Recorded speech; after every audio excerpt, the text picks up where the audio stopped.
Good afternoon, Stars. Thanks for tuning in to WBTV. I'm Lizzie Dubé. And I'm Morgan Fisher. Today is Wednesday, February 22nd. Let's check today's headlines. Seattle bans casteism. FFA Dodgeball Tournament.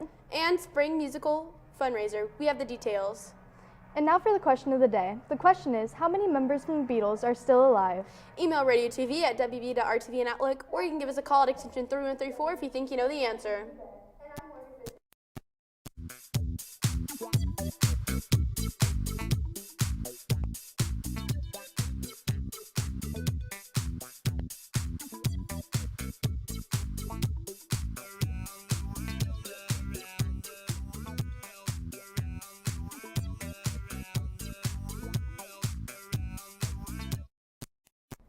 In our time, Seattle became the first city in the United States to ban casteism.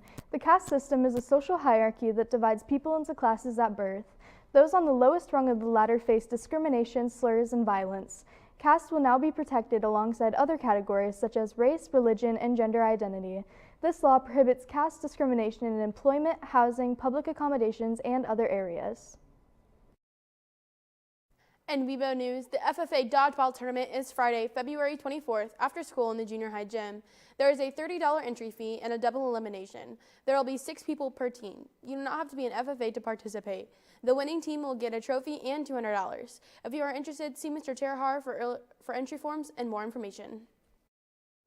The Into the Woods Spring Musical Store is now open. If you would like to help support the theater program, go to webotheater.spiritsale.com and you can buy a t-shirt or hoodie.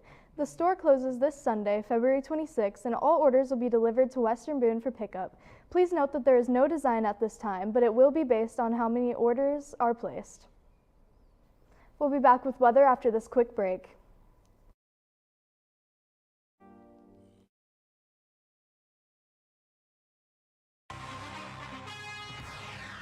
Welcome to the 57th Nerf War in the Nerf Dome in Detroit. We're your host, Christian Holmberger. And Blake Mara. Starting with our POV camera on some random kid we paid $5 to give us mediocre GoPro shots. We wait for the countdown. And they're off. And this kid is moving up. He's making his way to the front line offense and drags into a stalemate with his teammate who learned all his movement from Fortnite and teabagging. Now coming in from the left side, a gremlin runs into the fray of enemy fire, letting out a war cry. As this kid is holding his ground, he's quickly running out of ammo. First girl slides in with the holy grail of ammo refills. And now we know that the ammo from the field went into the purse, which is clearly a violation of rules. And now as we near the end of the game, we see that the kid gets excited because he thought he won the game, but in fact he lost with a score of 3-1 minutes in favor of Team Green-Red. As he makes this realization, the hope leaves his eyes. Thanks for tuning in to Nerf 457, and we'll go through the exact same thing next year. News. Good afternoon. Let's start with today's football shot. As you can see, it's pretty cloudy out right here. Looking at our live shot brought to you by Jay. As you can see, it's kind of wet out, and you probably saw that with the football field as well. And, as you can see, there's a little couple of puddles here and there, but, nothing else for at least right now.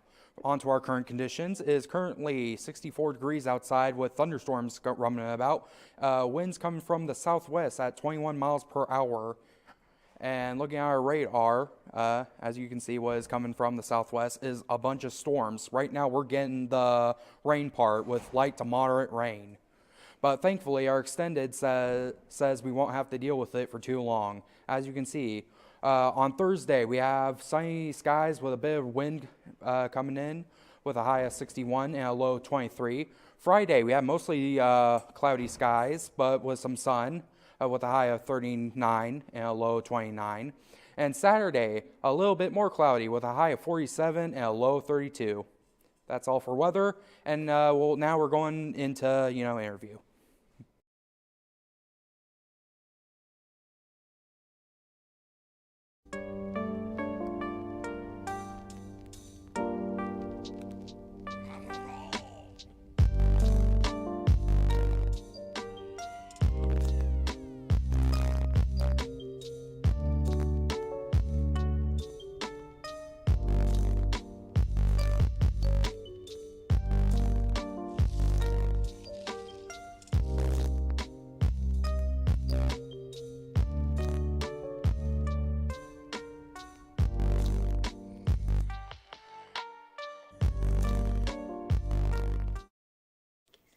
Thanks, John. I'm joined here with my amazing guest. Would you mind introducing yourself? My name is Casey Doolin, and I'm the chapter president. My name is Allie Clark, and I'm the chapter secretary. Okay, ladies, so not all of our viewers know what FFA is. Would you mind telling us how long you've been in this program and what it is? So I've been in FFA for 4 years now, and FFA is a national organization designed to help students get a better agriculture experience along with just kind of helping them out to further their careers. I'm Allie, I already said that. I've been in FFA for 3 years, and FFA kind of helps kids to venture out into the agriculture world without like really being involved in agriculture. It's not like all animals and farm stuff. There's more that goes into it. That's interesting. So what would you say your favorite part of FFA is, and what are some achievements you guys have accomplished over the years? So my favorite part is probably getting to do all of the elementary days with all of the local elementary kids and getting to teach them more about agriculture. And right now I have my Discovery and Green Hand degree, and then I'm working towards my Hoosier degree. My favorite part is probably going to national and state convention and the National Farm Machinery Show. I have my Discovery and my Green Hand degree currently. That's outstanding. Congratulations, ladies. So you guys are obviously wearing FFA shirts. It's FFA week. So would you mind telling us a little bit about that?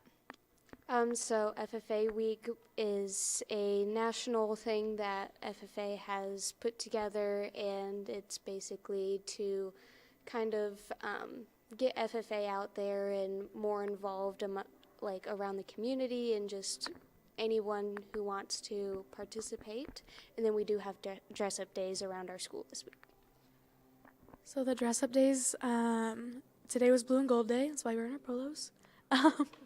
Tomorrow is Pajama Day, so wear your jammies, and the teacher breakfast. And then Friday is Camo Day and Drive Your Tractor to School Day. Make sure you have all of your slow driving or slow moving vehicle signs on your tractors and the registration, and don't drive your lawnmowers.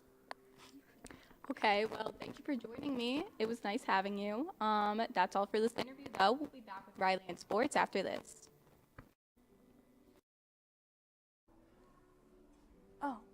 In sports, the junior high winter sports program will be on Monday, March 20th in the auditorium. We will recognize the highlights of our teams and award the stars winners, and athletes will be receiving their new roles.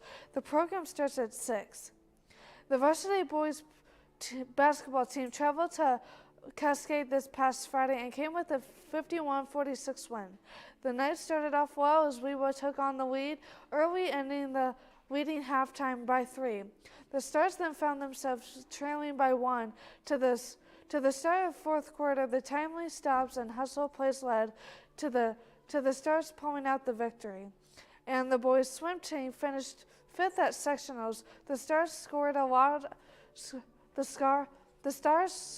total of 214 points, falling to Crawfordsville with 399 points. That's all for sports. Now back to Lizzie and Morgan. The day. The question was, how many members of the Beatles are still alive? If you answered 2, then you are correct. The teachers who answered correctly are Mr. Brunty, Mrs. Foxworthy, Mr. Meyer, Mrs. Smith, Mrs. J. Taylor, Mr. Terhar, Mrs. Walker, and Mr. Schlemmer. And the students who answered correctly are Logan Dunbar, Riley Pageant, Kipton Eddy, Allison Davis, Katrina Brewer, Samuel Roush, Malachi Catterson, Trevor Weekly, Jaylee Torp, Zoe Olshafer, Andreas Morales, and Lily Hansen. That's all for today's broadcast. Thanks for stopping by, Stars. I'm Lizzie Dubé. And I'm Morgan Fisher. From all of us here at WBTV, have a great week.